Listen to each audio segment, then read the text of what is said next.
warahmatullahi wabarakatuh. Nama saya Hidayah Nur Amalina dari kelas 12 IPA 1. Di sini saya akan mempresentasikan materi evolusi tentang teori abiogenesis menurut John Needham. Teori abiogenesis berasal dari bahasa Latin, a artinya tidak, bios artinya makhluk hidup, dan genesis artinya pembentukan.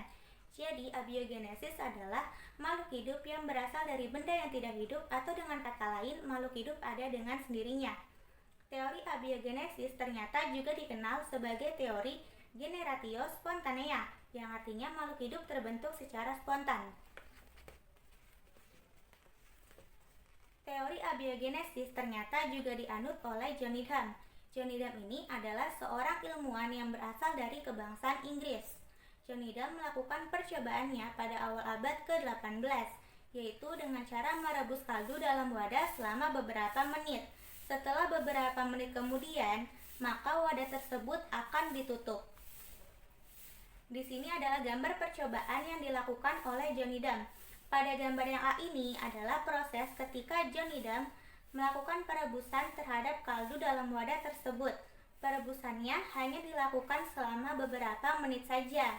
Tujuan dari dilakukannya perebusan ini adalah untuk dilakukan sterilisasi.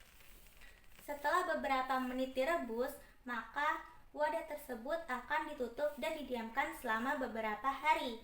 Setelah beberapa hari kemudian, ternyata terlihat bakteri dalam kaldu tersebut. Dari percobaan yang telah dilakukan oleh John Needham, akhirnya John Needham membuat kesimpulan bahwa bakteri ini berasal dari kaldu yang merupakan benda mati. Nah, ternyata kesimpulan yang dibuat oleh John Needham ini memiliki kesamaan dengan kesimpulan yang dibuat oleh Aristoteles, yang menyatakan bahwa makhluk hidup itu berasal dari makhluk yang tidak hidup. Sekian presentasi dari saya, kurang lebihnya saya mohon maaf. Wabillahi taufiq wal hidayah. Wassalamualaikum warahmatullahi wabarakatuh.